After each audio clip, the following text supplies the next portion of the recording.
6 minute speeches as usual, you know, first and last minute protected. You cannot give POIs at the first or the last minute. Luna is going to tap once at 1, and then once at 5, and then White at 6, which means you should be concluding your speech, and at 6:15, 3 times. Which means anything you say after that is not going to be counted. Reply sections will be POIs. POIs should not be longer than 15 seconds, and all of that. Between each and every POI, please wait at least 15 seconds so that you're not badgering the speaker. Does anyone have any questions?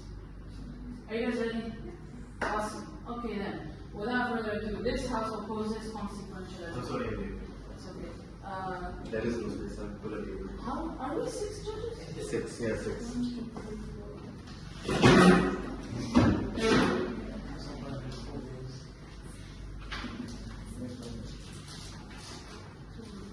Okay, anyway. Alright then, we also have. Oh, he's introducing the judges. Yeah, he's also judging.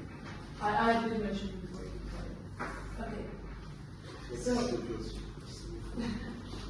you want where are they?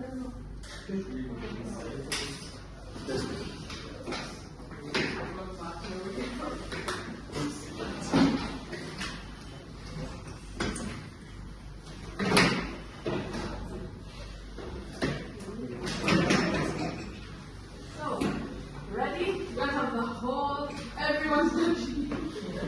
You're about to be judged. Okay, I'm just kidding. Good luck, do well. So I'd like to call upon the first speaker from THO position to start the debate. Here.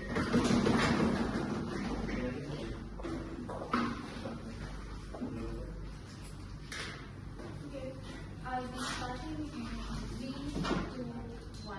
Factory workers are mistreated every day, yet no one pays attention to their lives simply because companies can generate a lot of profit. This is what consequentialism is. And we live in a world where the only thing that truly matters or truly determines a person's value is what their consequences are. As the first speaker, I'm going to be giving framing, characterization, then arguments. My second speaker will further elaborate those arguments, and our third speaker will give rebuttals and clashes. Okay, so what is a world with consequentialism? So we're telling you that basically it means that an action can be good or bad only if its consequence or the outcome of its action is like justified, right? Regardless of your intentions or anything else. We're saying that we're only using consequences to like determine an action. The morality of an action also is determined if the consequences were good or bad, and the consequences also determines a person's value in society, right? For example, factory workers. Okay, what does a society without consequentialism look like, or what does our side basically look like in this debate? We're telling you that to truly determine if an action is good or bad, or to truly determine if a person is good or bad in society, we have to look more than consequences. That means we're going to look into intentions, we're going to look in backgrounds, and this is what opposing, like only using consequentialism looks like for us, right? Our goal is to like fix the problems that exist in society, such as inequality, etc., etc. And in order to do all of that, and in order to develop, we need morality. And in order to get this morality, we're going to oppose consequentialism, right? Okay, arguments then. Firstly, outcomes cannot be the same for every single individual.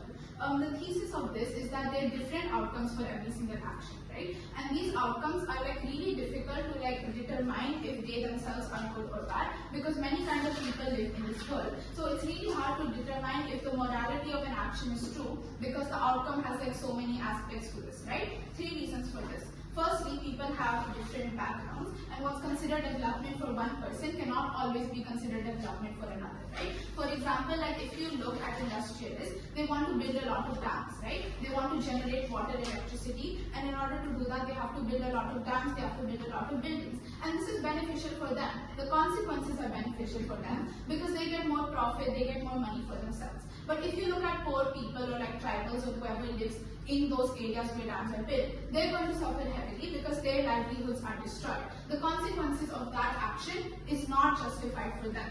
So how can we determine if an action is really good or bad only by its consequences? Because there's so many people living here right now that we don't really know if the consequence was actually right. So we cannot really determine if that person themselves are really good.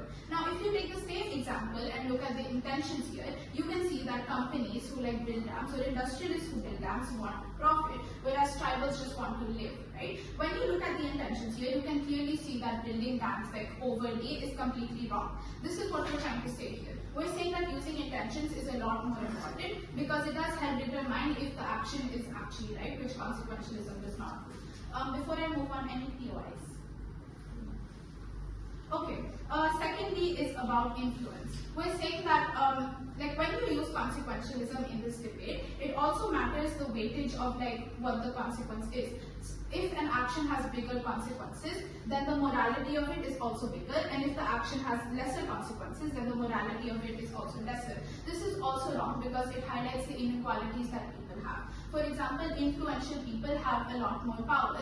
They have the ability to do actions which have really big consequences. For example, like if I'm the president of a country and I decide to feed 50 people in a homeless shelter, it's not that hard for me. I can easily do it. But the consequence is so big because like I help 40 people from starving, right? But if you look at the same person, like a normal person who gives charity to society or who gives like a part of their money, sure, they're not able to save everyone, yet their action is not like as impactful as someone else's, simply because the consequence is not big enough, right? This does not mean that the president is better than me, right? It does not mean that someone who has more power is more morally justified than me. It simply means that he has more power, and that's the reason that everyone thinks they're better.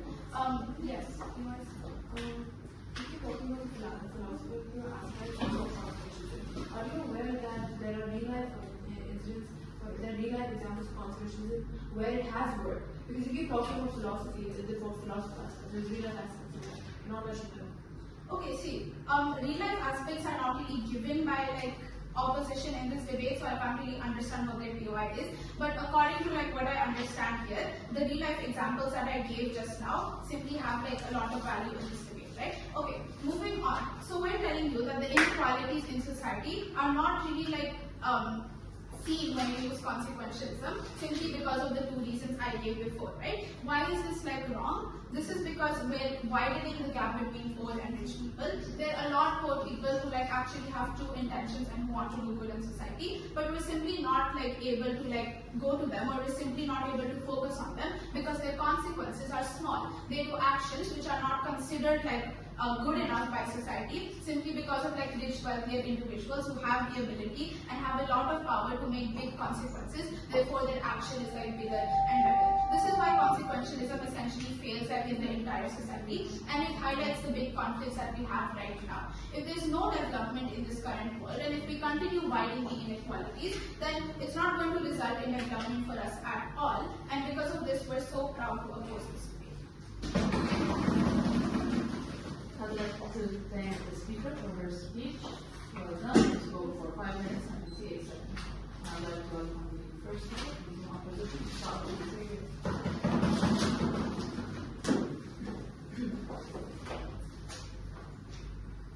I'll be starting my speech in 3, 2, 1. Good afternoon, panel. Today's motion to put is this House opposes consequentialism. So, panel, everything runs in the circle. Okay? Thoughts result in actions, actions result in consequences, and consequences always dictate the severity of the situation. So, why is this justified? We'll answer that question today in our speeches. So, panel, let's take a look at the status quo. In the current status quo, consequentialism is used. In fact, judges in courthouses all over the world use consequentialism, which help them deliver their judgments, which ensure fair judgment and punishments, which go in turn with the crime that is committed. And we're not just talking about these big crimes like mass murder, we're also talking about petty crimes like thievery whatsoever. Now, panel, we are not saying that consequentialism is the only way to go about it. It is the most effective way, and if it works in the status quo, why must we get rid of it? Why must we abolish something that is already working in the most effective way possible for the status quo? So, panel, as the first speaker in today's debate, few things that you can expect in my speech is refutation, arguments, and overall setting the foundation of today's debate. Now, my second speaker will proceed will proceed with her rebuttals, arguments, and comparatives, and the third speaker will finish off with a strong summary of our case, providing flashpoints, and further proving why the opposition takes today's debate.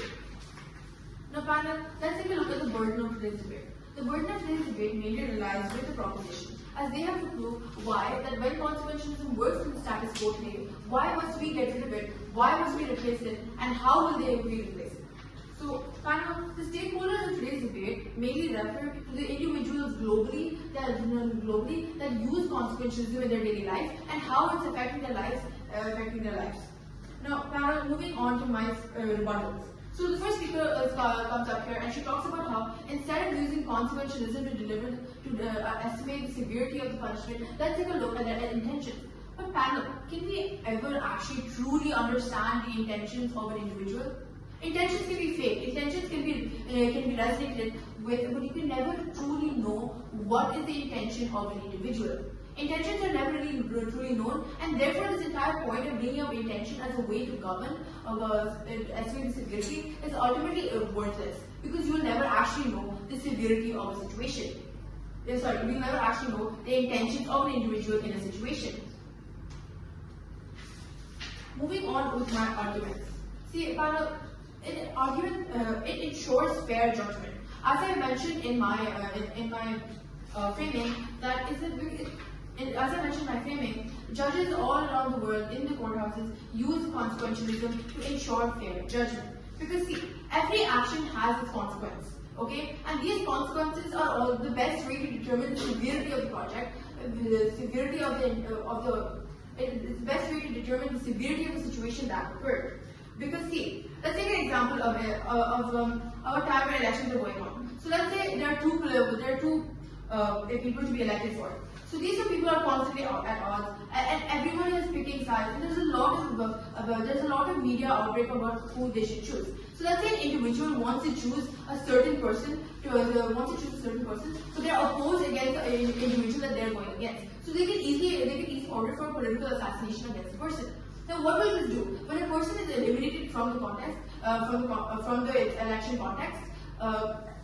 contest, what does this do? It causes a lot of media outbreak. People are scared because their political leader who they were rooting for has just died. So obviously, this causes a lot of backlash.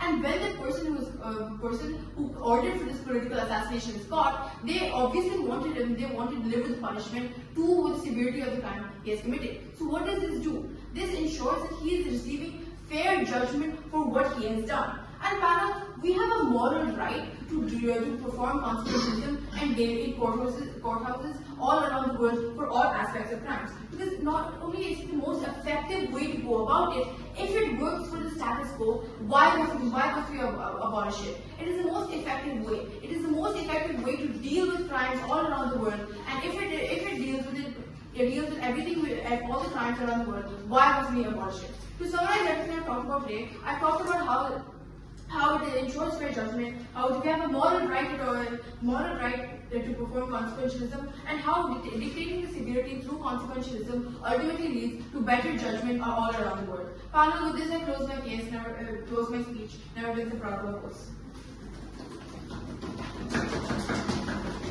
I'd like to thank the speakers for their speech. Well done. You spoke for 4 minutes and 51 seconds. And I'd like to welcome the second speaker from his opposition to the case. Here.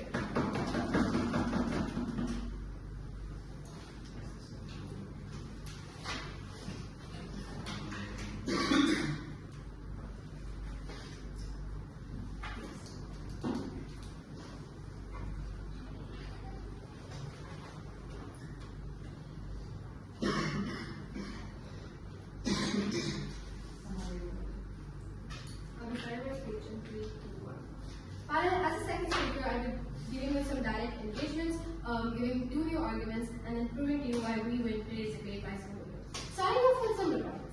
They come up and tell us how, they come up and give us, what we heard from the first speaker's speech is a lot about courtrooms and crimes and everything. But panel, why does it not work in the status quo currently?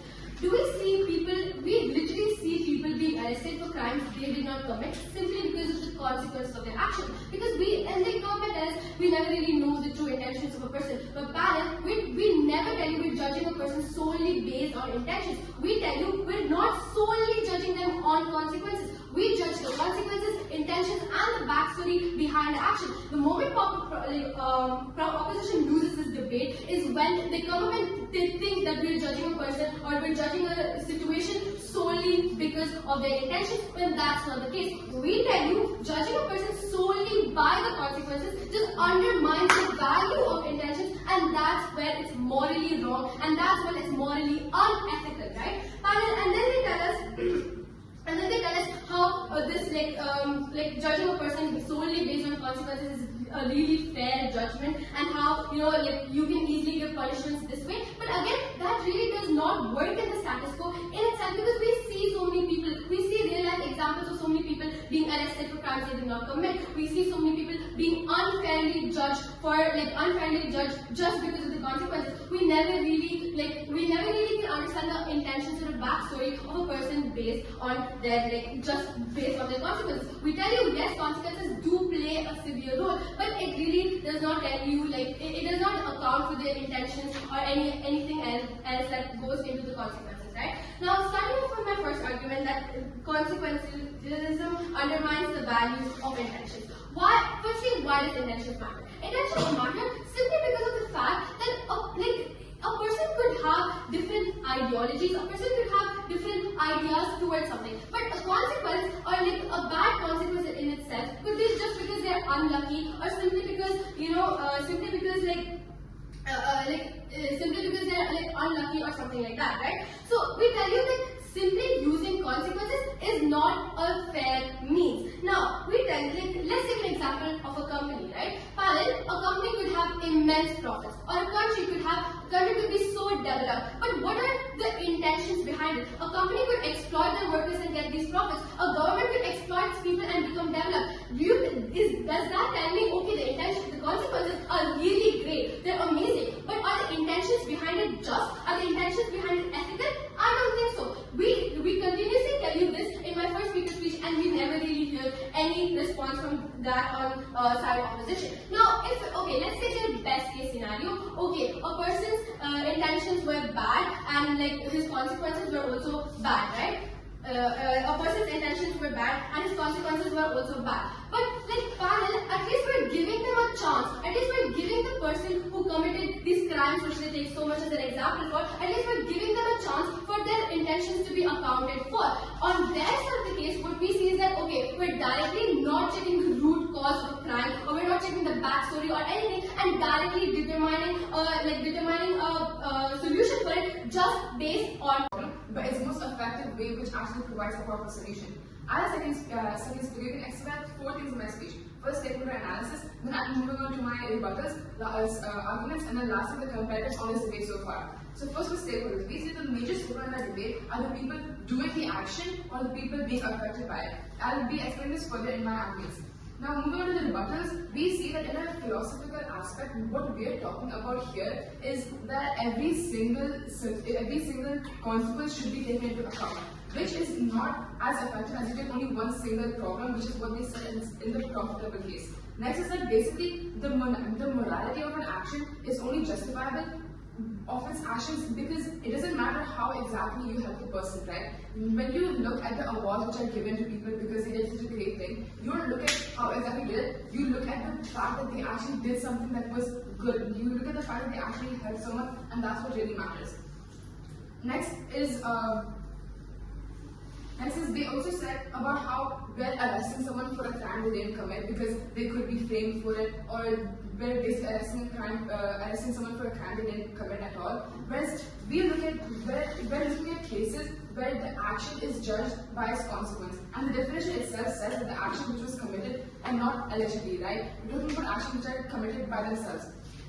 Now moving on to my arguments. Our first argument is basically on why exactly an action is done. Now, because you need this specific outcome from it, right? We're looking, for example, when you're cheating in an exam, because you need these specific marks, or maybe because you didn't study in an exam, right? Now, what we're doing here is we're basically doing this action because you want a specific consequence out of it. you want a specific outcome out of it, this is what you're basically aiming for or what you're looking for. So what we're doing here is that because you're doing this action, you obviously want something out of it, and this is why you should be judged according to this base. Now the consequence affects more than one person, right? In many cases, we see that in our world, when you commit a crime or when you commit this one specific action, not only you are affected, but there are many others who are also affected. So how exactly are we going to go through this? Now there's this thing on the trolley theory, right? Now we see that if how would you rather save one person or 100 people? Right? Obviously, you're going to go and save 100 people over one person. Now, why does this happen? This is not because on our side we see that we're not saying that one life does not matter over 100 people. We're looking for the consequence which comes out of this. The consequence of saving one person is greater than saving 100 people, right? So what we say is that in our realistic scenario, obviously judging someone or aiming or ruling over them by its consequence is way better than doing it by their actions. Last time, we're moving on to the comparatives of this debate so far. We see that, let's look at both the cases, right? Basically, for a proposition side, basically it's around how anything should be judged by the situation itself, how it was basically run and how it should be judged. Whereas on our side of the case, we're saying that it should be judged by its consequence or by the outcome. Now, what does this mean? We said we cannot find the true intention of someone in this case, right? On their side of the case, we cannot find if a person murdered someone and then they said, oh, it was by mistake. Now, this isn't as justifiable because even if it was done by mistake or even if it was done on the basis of taking care of yourself, of like, or if it was done on mistake, you can't really justify this because in the end, what the person did or how it mattered is what really takes into account. Because the person did die, and this is why they should be taken into account. Here are some key elements of practical course. I'd like to thank the speaker for a fine speech. Well done. You spoke for 3 minutes and 52 seconds.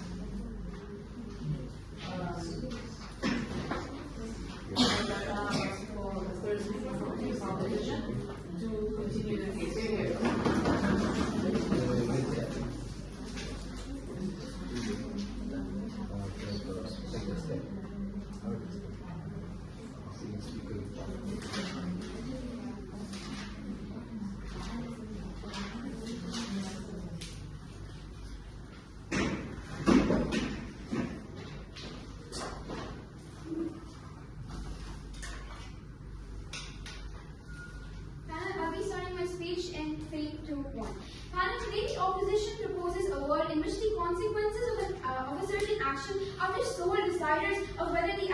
Is justified or not. Panel, today as the third speaker of side proposition, I firmly believe that an action cannot be solely defined by its consequences on the scale of morality. I will be dismantling the case of the opposition today and exposing the flawed view of their case and how they only run their case on assumptions and false pretenses. Furtherly, I'll be also crystallizing the major clashes of today's debate and finally telling you why the prop wins this debate. Now, throughout the debate, we've been telling you that look, consequences are not the most important thing when it comes to justifying the morality of a certain action. We've told you that, of course, intentions matter. We've told you that circumstances matter too. Whereas on their side, all they've stuck to is that look, when a person commits a certain actions, the consequences of the action are the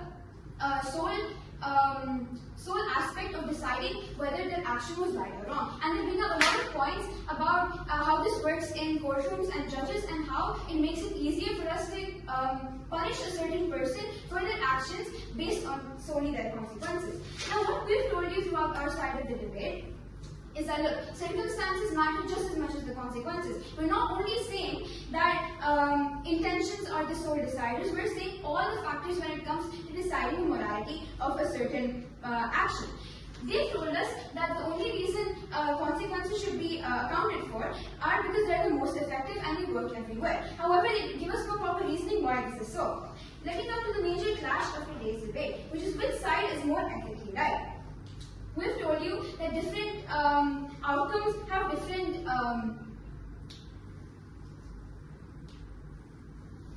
We've told you that different consequences are not directly proportionate with morality that it comes when we associate them. We've told you that judging something only by the certain consequences is not fair. We've given into account certain all types of circumstances when it comes to judging an action. All they've told us today is that because it works and because it is effective in courtrooms and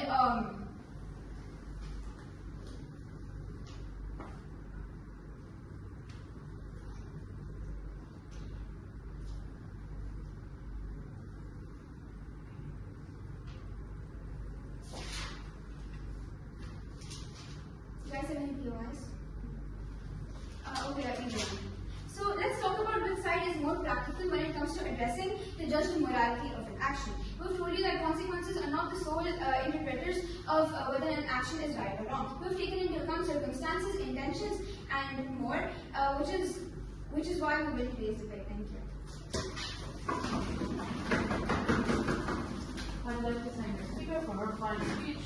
Well done. She's going for 2 minutes. Yes. I'd like to welcome the third speaker from Team Opposition to continue the case here.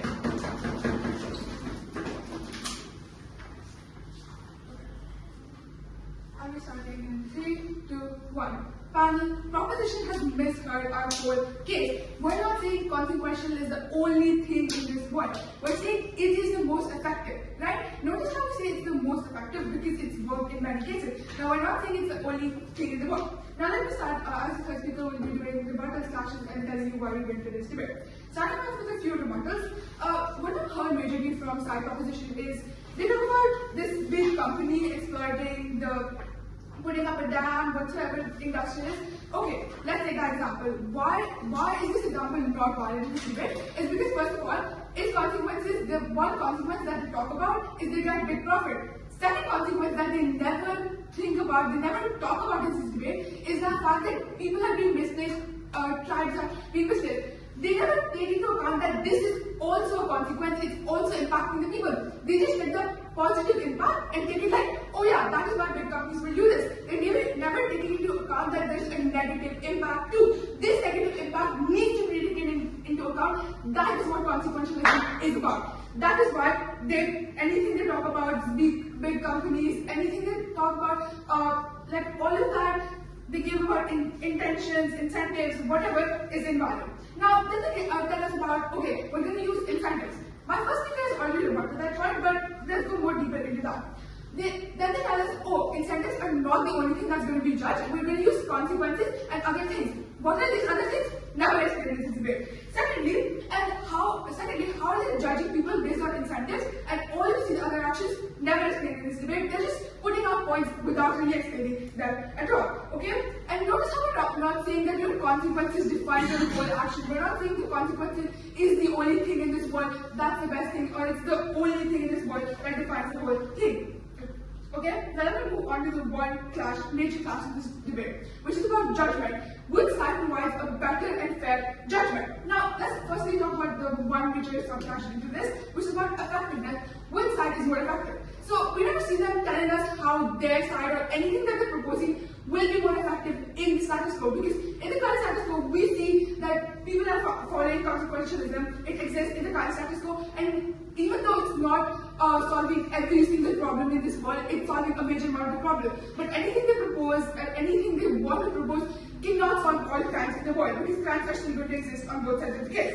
Because, see, why is our side more effective than whatever they're proposing? Because, see, when you're talking about consequences, you're seeing what the final action is. So you're seeing what happened at the end, who was hurt at the end, who was affected in the end, what families hurt, etc. About that, we're looking at that point first, because that's the first person who's being affected. That's the main thing you need to look at, because people are being hurt, people are being misplaced. Whatsoever they want to talk about, yes, you need to look at the consequences first. Now notice how we say that consequentialism is the only thing. It solves most of the problems, but does not solve every problem. That's why we tell you there are many other things. What are these many other things?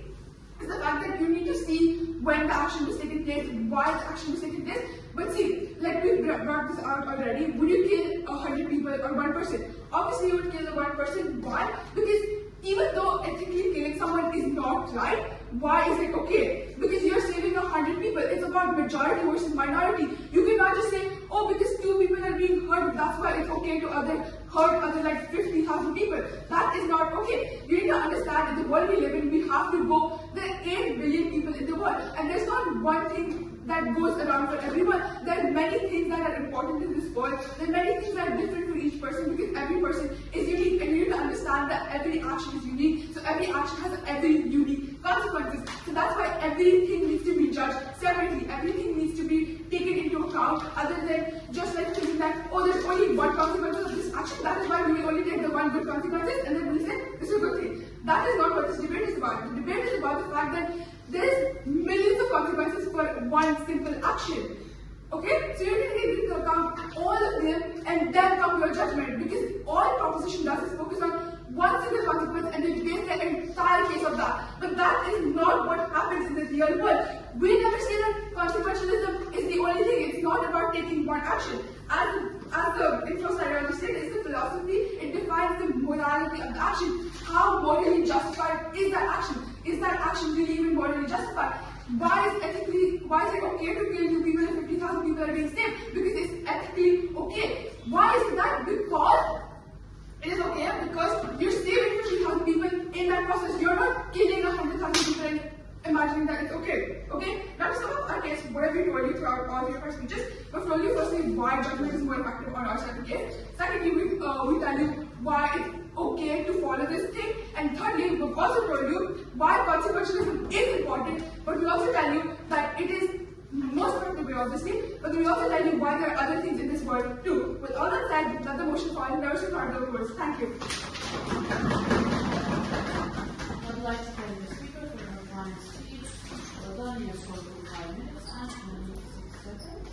And I'd like to welcome your vice speaker from the opposition to finish the case. Panel, I'll be starting my speech in 3, 2, 1. Panel, throughout this debate, we have not delivered you by telling you that we have painted the prettiest picture in the entire gallery. Panel, the motion this House opposes consequentialism proposes a crucial question. Should consequentialism really be frowned upon when it builds fair judgment? Because it scans a parameter that actually holds a candle in this debate. Consequence. Panel, it is no doubt that we are. And summary of our case includes that action is always driven by outcomes. A person, before weighing out what he's going to do, he always weighs out the outcome of his action. He always talks about how the outcome of his action is going to benefit him. We have referenced trolley theory, where would you rather save 100 people over 1 person? Now the obvious answer is 100 people. Because see, we take the best case scenario and we judge fairly by avoiding the worst case scenario, which is reference to the trolley theory. When we weigh out the possibilities, we use consequence to determine severity, because at the end of the day, we deliver the best case scenario. Panel, we have never said that our method was the best method, which they constantly propagate on their side of the house. We mentioned very clearly that it's the most effective way, and if it works for the status quo, why must we abolish it? Why must we take away something from the world that already works? It works, it's worked around the world, why must we change that? Panel, we have also spoke about the moral right to do so, which have continuously ignored throughout this debate. We have a moral right to work for something that works for the status quo. Why should we get rid of that? Which they have never actually answered in this debate. Panel, our best case scenario includes a world where yes, there are certain cases where their side of the house may exist, but at the end of the day, we avoid the worst case scenario, which with reference to the trolley theory is 100 deaths. Panel, it is clear that we have won this debate because we have set a foundation, we have provided our side of the house, and we have proved to you that in any given situation, we will always choose saving 100 people over 1 person.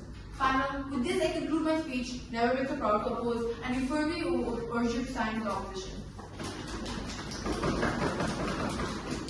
I'd like to thank the speaker for her fine speech. Well done, you spoke 15 minutes and 16 seconds. And I'd like to welcome the vice speaker from the opposition to the end of this debate. I'll be starting in 3, 2, 1.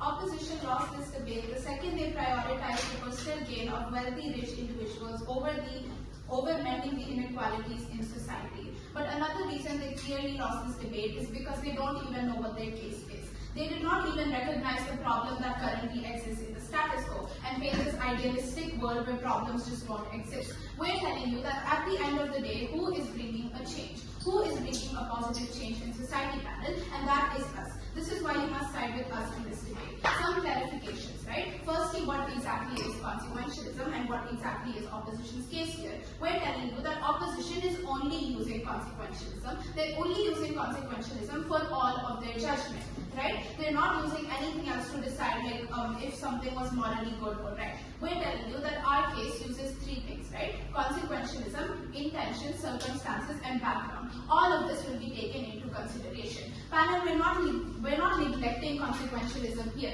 We're taking it into consideration along with many other factors, and this is what makes us different. At least we're taking the intentions, at least we're taking the circumstances in this debate into consideration. And even though it's not the most reliable source, even though it's not the most concrete piece of information, at least we took it. This is what makes us more diverse. This is what makes us more better in this debate. Our goal was to simply ensure that we had a morally just society and we fixed the inequalities and had a better developing world. So let's look at intentions and circumstances here. We're telling you that, like we said before, intentions and circumstances can never be solid pieces of information, but they have to be taken into consideration. That's what we said on our side, and this is what impacts the judgmental. Right? What opposition told to this was that, oh, consequentialism is like, it's not the only thing that exists in society, but is effective, right? They keep on repeating this phrase again and again. But panel, look at the current world. There's still problems. There's still inequality. There's still people who are poor, people who are rich, right? So there's so many problems in society which they like just completely forget about when they tell us that, oh, consequentialism works right now and it's so impactful, right? Also, they told us how they took like many consequences into considerations too, right? But like our second speaker told you, that practically it's not possible to take that many consequences into consideration, just like how it's not possible to take intentions or circumstances. Like the tribal example that we gave right in the beginning, right? Many people don't even know that